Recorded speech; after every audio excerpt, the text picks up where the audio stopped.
Good morning, YouTube. Good morning, Shimmy. What are you doing?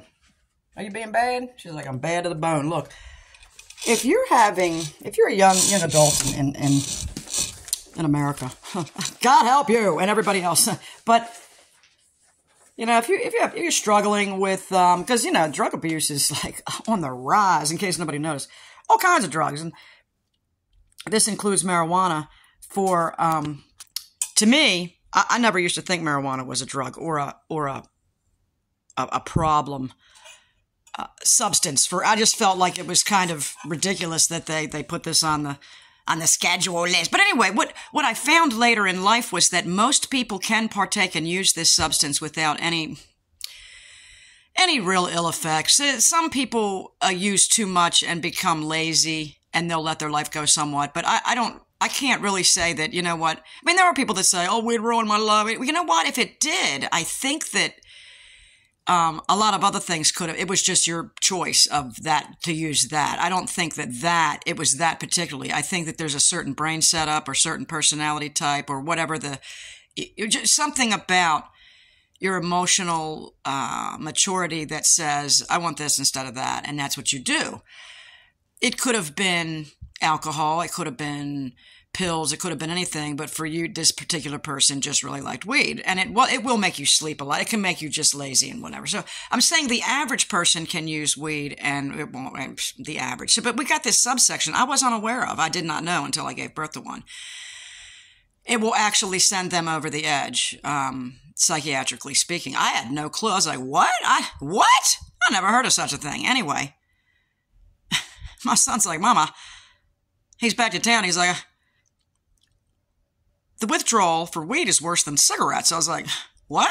He's like, I think I'm going insane. I'm thinking, I think that you're triggered by, to me, I didn't say this to him. I'm thinking he's triggered by the familiar surroundings where he did smoke it. He did have it in the area where he's back to living. It's like all the old people are there. It's just the same. Nothing's changed. He left the area and didn't have anywhere to find it and got cleaned up for a while in another state and whatever. It was just weed and alcohol. It's not, thank God he's not eating opiates. Thank God. But at any rate, I mean, alcohol is a horrible thing. It can, and that'll kill you.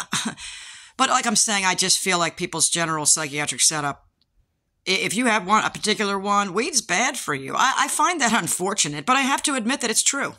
I have to finally say, okay, what I used to believe yesterday, I no longer believe today because I saw it with my own eyes, and I can't deny it. Stop denying it, Karen. Okay, I won't deny it anymore. So I'm looking for, my son says, I cannot learn how to be independent while under your tutelage because, Mom, and I'm like, yeah, I agree. He just doesn't respect me enough.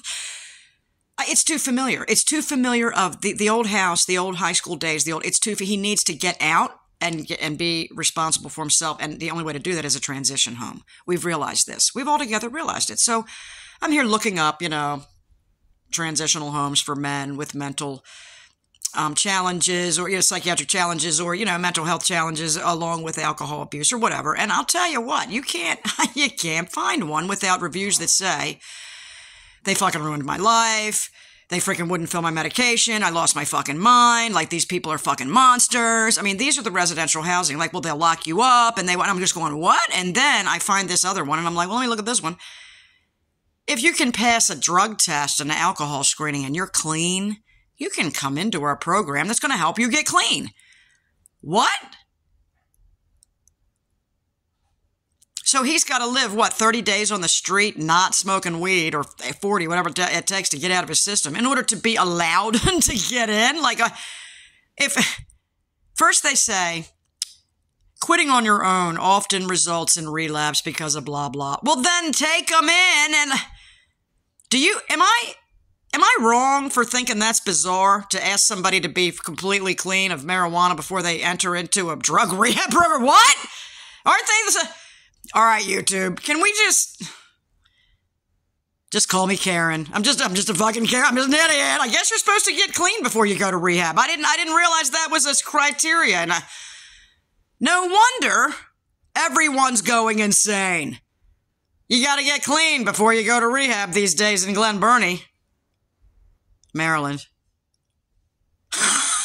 Okay. I think my son would probably fare best on the street, honestly, where he would pull from within himself the best of his best manipulation skills in order to obtain work, get somebody to let him take a shower, whatever.